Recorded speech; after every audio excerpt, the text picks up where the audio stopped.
আজি মই তোমালোকৰ সাৰথি পুথিখন মানে অন্যায় প্ৰতি ব্যৱহাৰ পাত্ৰীৰ সত্যনাথ বৰাদেৱৰ দ্বাৰা ৰচিত এই পাত্ৰী মই কুৱেশ্যন আনচাৰখিনি তোমালোকক দিবলৈ ওলাইছোঁ।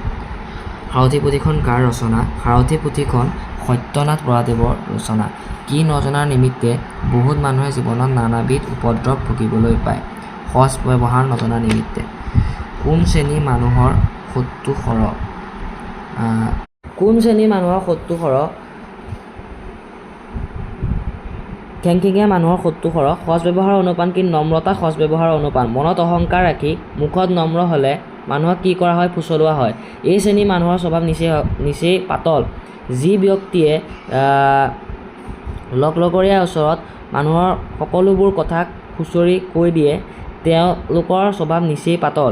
কাৰ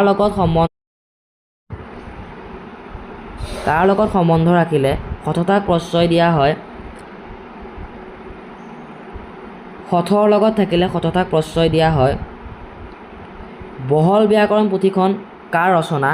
বহল ব্যাকৰণ পুথিখন সত্যনাথ বৰাদেৱৰ ৰচনা। যদি তোমালোকে ভিডিঅ'টো ইমানখিনি লাগে চাইছা, ভিডিঅ'টো লাইক কৰিবা, কমেণ্ট কৰিবা, শ্বেয়াৰ কৰিবা, ছাবস্ক্ৰাইব কৰিবা। ধন্যবাদ। আৰু তোমালোকৰ কাৰণে মই পাৰ্ট 1 আনিম, সেইটো part, second part, third part আৰু কুৱেশ্যন এনচাৰ আনিম। ধন্যবাদ।